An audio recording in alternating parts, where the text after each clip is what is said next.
vida é assim, repleta de sons. Alguns são quase insuportáveis, outros aflitivos. Tem os que divertem e aqueles que fazem bem para a alma.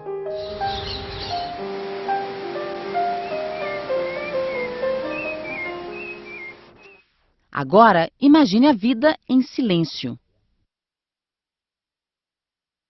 Ou limitada a sons tão baixos que mal podem ser identificados.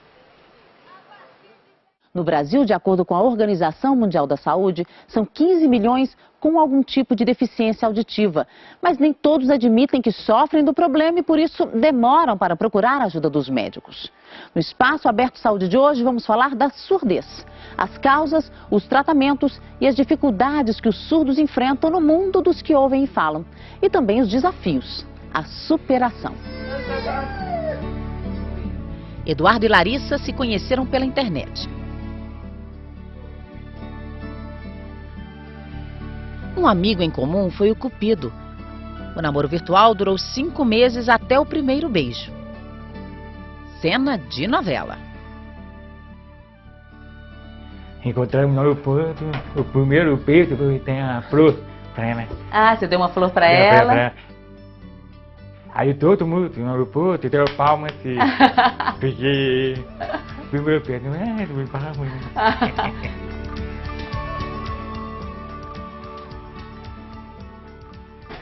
Ela perdeu a audição aos 9 meses de idade por causa de um remédio usado no tratamento de uma meningite. Ele é surdo desde os 2 anos, mas não sabe por quê. Na maioria das vezes, o surdo é capaz de falar. Todo o aparelho para produzir a fala dele está intacto. Só que é muito difícil você aprender a falar se você não o escutar. Tem uma porção de surdos que aprenderam a falar com outros mecanismos. Você vai ler lábio, você vai sentir a vibração da produção da fala no queixo, na língua, no pescoço, na bochecha, e você, a partir daí, consegue produzir fala também. A deficiência do casal gerou insegurança, medo de que o filho tão esperado também viesse com problemas de surdez. Durante a gravidez, aí fizemos exame genético, né? O médico falou que ele ia ficar tudo, porque ele precisava para pesquisa, pergunta, exame, que o resultado era positivo, ele ia ficar tudo, né? Ia ser normal. Eu pergunto para Larissa qual foi a preocupação dela quando soube que iria ter uma criança ouvinte, sendo ela surda. Ela me disse que a maior preocupação era levá-lo para uma escola ouvinte com crianças ouvintes para que ele melhorasse a fala. Ela acredita que Luizinho precisa conviver com outras pessoas, outros sons para se acostumar, porque ela não quer que ele conviva só com pessoas surdas.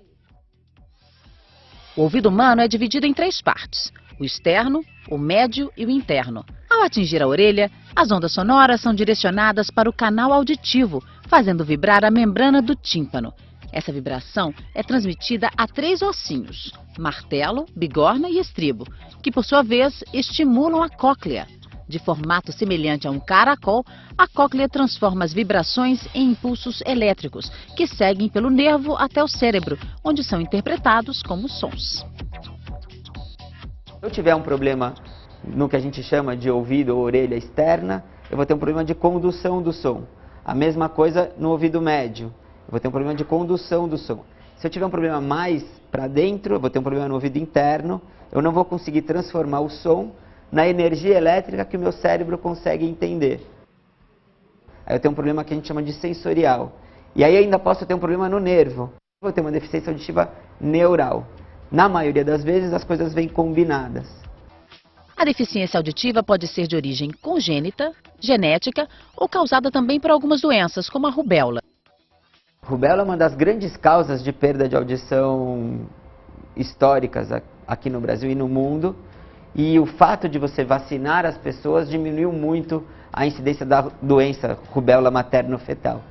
Mas é uma causa importante, sim, de perda de audição.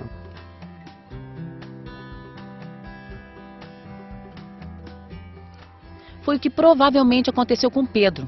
A mãe, Cristiane, ainda espera o resultado de alguns exames, mas ela já desconfia. Inicialmente a gente pode-se dizer que é a rubéola, né? Que a rubéola ela ocasiona surdez profunda bilateral na gestação, principalmente no primeiro trimestre, né? Que foi o que aconteceu com a minha gestação e do Pedro. É fundamental isso para tudo, que a mãe faça um pré-natal adequado. Então, existem algumas alterações na gestação que já podem comprometer a audição do bebê. Ao nascer, também é importante, a gente deve fazer o teste da orelhinha. O exame da orelhinha é indolor e rápido. Um aparelho colocado dentro do ouvido da criança emite sons e consegue registrar se houve uma resposta da cóclea. Isso porque, além de transformar e enviar os estímulos sonoros para o cérebro, a cóclea também produz vibrações dentro do ouvido. A existência ou não dessas vibrações é que revela se a cóclea é saudável. Se essa pessoa passou nesse teste e não tem mais nenhum fator de risco para perda de audição, tá bom por aí, ela deve acompanhar a evolução da audição da criança no primeiro ano de vida. Ah, a borboleta. Aqui a borboleta tá aí, ó.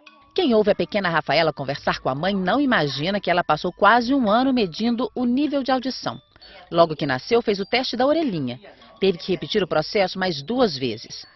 Com 6 meses, 7 meses, a gente caía barulho de chave, televisão, porta que batia, nada, cachorro, ela não respondia. Aí a gente começou a se preocupar, mas a gente guardamos para nós, né? Eu guardava para mim, ela guardava para ela, assim, não querendo acreditar. Rafaela voltou ao ambulatório e o diagnóstico confirmou o que os pais temiam. Ela era surda. É chocante, assim, você não quer acreditar, você fica perguntando, meu Deus, por quê? Por que comigo? O que eu fiz de errado? Por que ela nasceu assim? Mas daí, graças a Deus, a gente falou, foi uma semana assim de choro, lamentação, mas daí a gente falou assim, não, a gente não pode ficar assim, a gente tem que fazer alguma coisa por ela, o que vai ser melhor pra ela. Vamos correr atrás. Cristiane teve uma gravidez tranquila, sem nenhum problema de saúde. A surdez de Rafaela é um mistério para a família. Infelizmente existem esses casos também. O teste genético ele não está tão disponível assim. E hoje em dia a gente consegue mapear facilmente algumas mutações genéticas. Então em torno de 10 mais ou menos a gente consegue verificar de uma maneira mais rotineira. Só que a gente tem pelo menos 100 outras mutações que a gente não consegue verificar pelos testes convencionais. A professora Palmira, que dá aulas de artes numa escola para surdos, foi alertada pelos médicos de que poderia ter um filho deficiente auditivo. Ela não ouve, o irmão também não. E o marido não escuta muito bem. E foi exatamente o que aconteceu. A professora conta que quando soube, chorou muito. Não porque ele era surdo, mas por causa da sociedade. Ela chorou porque sabe o que sofreu e sofre até hoje. Mas pensou, o que eu posso fazer? Vou estimulá-lo.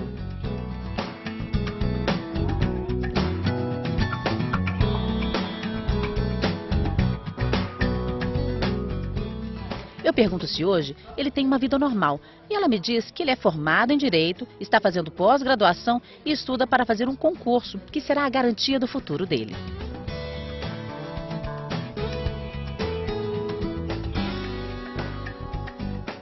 As outras causas da surdez são os acidentes, medicamentos que lesionam a parte interna do ouvido e o envelhecimento. Em geral, a perda de audição causada pela idade é parcial. Mesmo assim, prejudica a interação do idoso com as pessoas à sua volta e é uma fonte de problemas emocionais e depressão.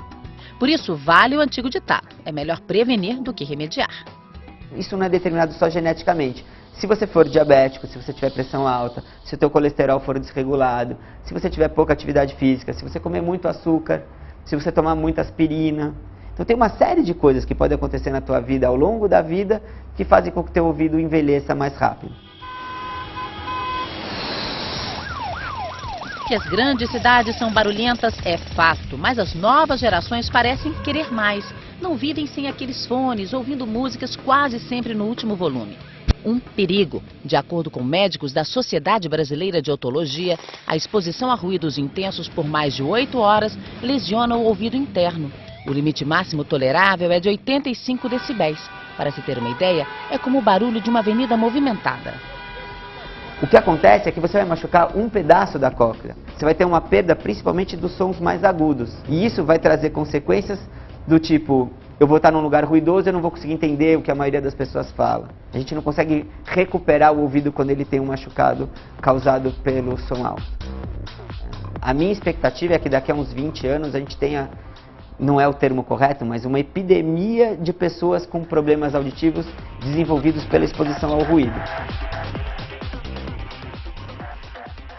No próximo bloco, os avanços da medicina para tratar a surdez. O dilema de muitos pais, colocar ou não o filho numa escola especializada. E as histórias de quem conseguiu vencer a barreira do silêncio. Daqui a pouco, depois do intervalo.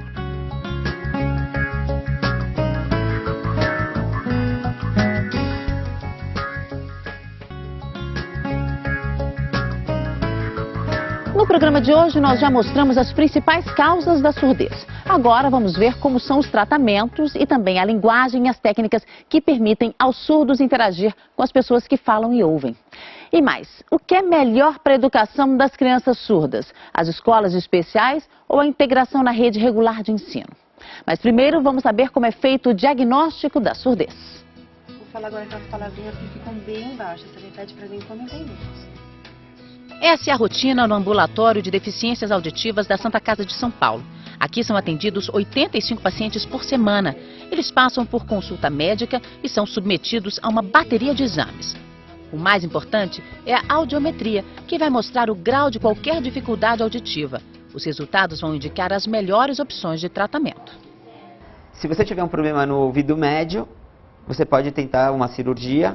Então, um problema no martelo, na bigorna, no estribo, na membrana do tímpano, ou nessa região, eu posso fazer uma cirurgia. Quando não são corrigíveis por cirurgias, se o problema for nessa região da condução do som, o uso de um aparelho auditivo geralmente resolve o problema. A pessoa vai ter uma audição muito boa com o aparelho. O tratamento é mais complexo quando o problema é na cóclea, responsável por transformar os estímulos sonoros em impulsos elétricos para o cérebro. Nesse caso, a solução é o implante coclear. Você coloca um eletrodo, um cabo com vários eletrodos dentro da cóclea e esses eletrodos vão estimular o nervo. E estimulando o nervo, a pessoa começa a ouvir outra vez.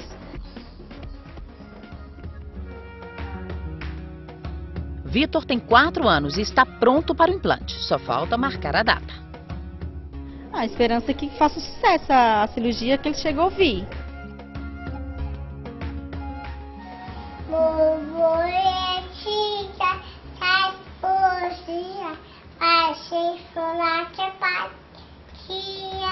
O caso de Rafaela é um exemplo de cirurgia bem-sucedida. Ela recebeu o implante coclear no ouvido esquerdo quando tinha 1 ano e 3 meses. A incisão que é feita atrás da orelhinha dela. Espera 1 mês, depois, quando cicatrizou nesse período de 1 mês, daí se ativa o aparelho para ela começar a ouvir, mas começa baixinho, vai aumentando gradativamente. E tem essa parte que fica cola com imã, né? Isso, que é a parte de fora, o imã, por dentro é o chip. Esse imã gruda no chip, que é para ela ouvir. Ela já está respondendo bem na sessão de fono, ela já está assim... Você conversa com ela, você manda ela fazer as coisas, ela já entende tudo. Então já tá perto do normal. E o outro ouvido que ela não escuta, vocês vão fazer a cirurgia? Qual que é o plano? Não, por enquanto não. Por mim eu já tinha feito. Ele acha assim, que se daqui a algum tempo sair acontecer de ele descobrir alguma coisa que puder fazer... Não vai estar mexido. Vai estar preservado a cóclea dela, porque a partir né? do momento que mexe, não pode fazer mais nada.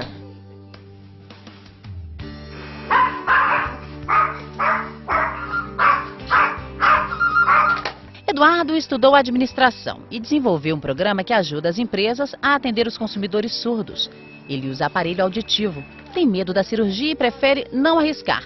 Diz que está perfeitamente adaptado e consegue se comunicar. Com o aparelho, tudo feito 5%. Eu tudo forte e barulho todo. Até o telefone, só da minha família. Eu que uso a porta da minha família. Então, minha mãe, meu pai, aí eu consigo comunicar por telefone. Larissa também usa aparelho, mas só consegue ouvir 10%. Eu pergunto se ela consegue ouvir o choro do filho. Ela diz que sim, e que sem o aparelho não ouve nada e fica nervosa. Ela também ouve o telefone, buzina, latido de cachorro, barulho muito forte, mas não consegue escutar a minha voz.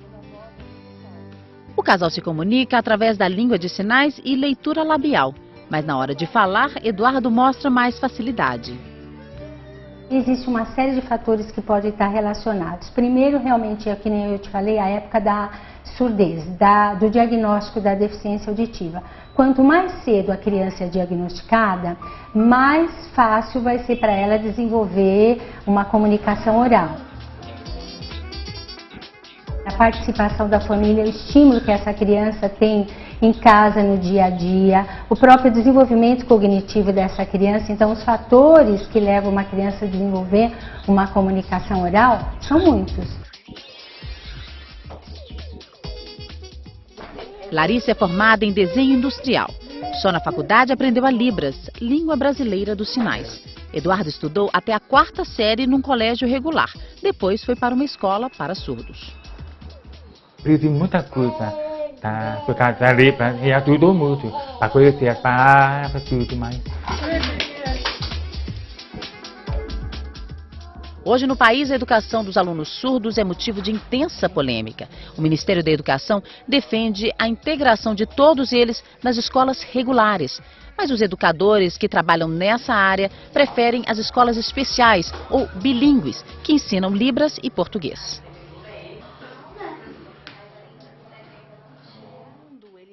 Essa professora da Universidade Federal de Santa Catarina explica que o surdo adquire um mundo por informações visuais e a Libras é visual.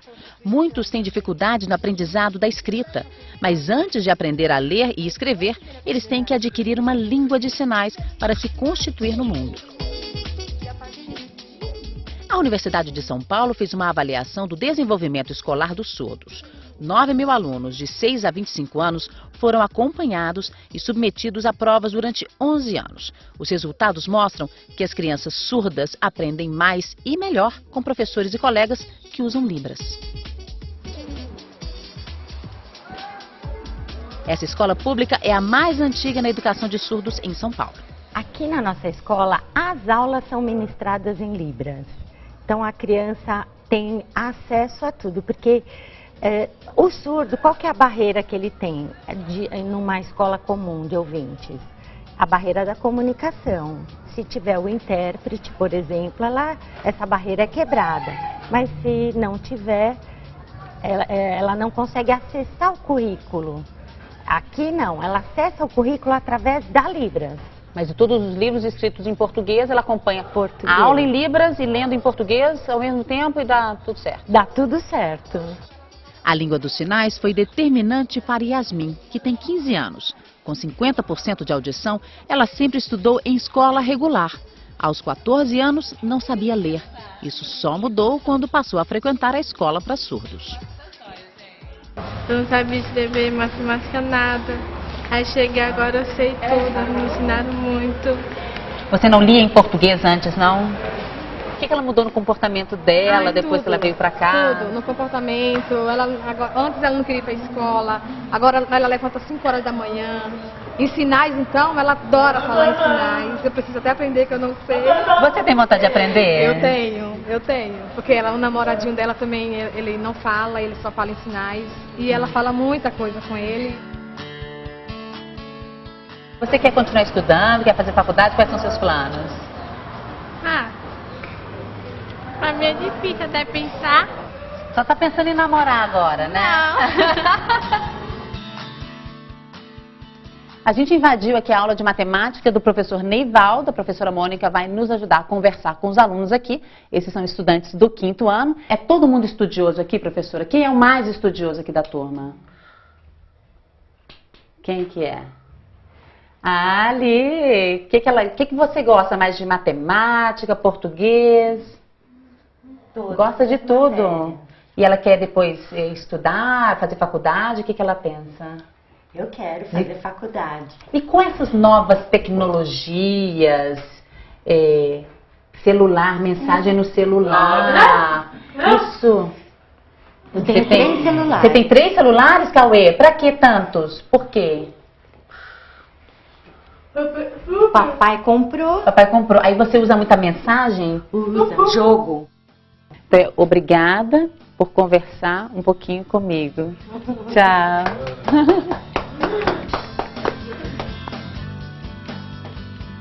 O professor também estudou aqui. Pergunto a ele qual o maior preconceito hoje com os surdos. E ele disse que a maioria das pessoas acha que o surdo não tem capacidade. Fica sempre colocando a deficiência na frente da pessoa. Otimista por natureza, a professora de artes trabalha a autoestima dos estudantes. Ela diz: vocês precisam acreditar, vocês são capazes, vocês têm condições de ir para frente, nunca desistam. Aí, muito bem! E agora? Cadê a boca? O medo das dificuldades e do preconceito deixa a família tão vulnerável quanto o paciente. O primeiro processo é acolher os pais e dizer que os filhos deles são lindos, maravilhosos e são mesmo, são gostosos, que eles têm que voltar a agir naturalmente com os filhos que estão na mão deles. Nós somos socializados para termos filhos normais, ouvintes e sem nenhuma outra diferença. Então, o que a gente sempre oferece, além do acolhimento, é oferecer as opções. O fato das crianças serem surdas, elas não estão perdidas aí e que isso não os incapacita. Tem a opção da Libras e tem a opção do implante coclear. Isso é um momento que a gente vai passando para eles que vai dentro do processo terapêutico. Coisa das novas tecnologias. Como é que estão as pesquisas nesse ponto? Se eu tiver um problema no nervo, tem crianças que nascem sem nervo da audição. Aí, nesse caso, a tecnologia ainda lá não é suficiente. Não adianta eu botar um implante na cóclea se não tem o nervo para levar o som até o cérebro. Então, existem hoje pessoas que fazem um implante no tronco cerebral, numa região mais próxima do cérebro.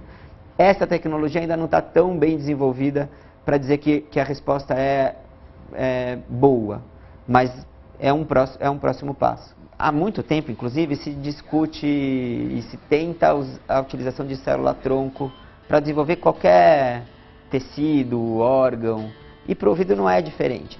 Existem pesquisadores que conseguem fazer com que a estrutura do ouvido interno comece a aparecer a partir de células-tronco. Isso ainda é muito primitivo, mas o avanço da ciência ele ocorre por saltos. De repente tem um salto e a gente começa a ter uma tecnologia nova, algo novo para experimentar.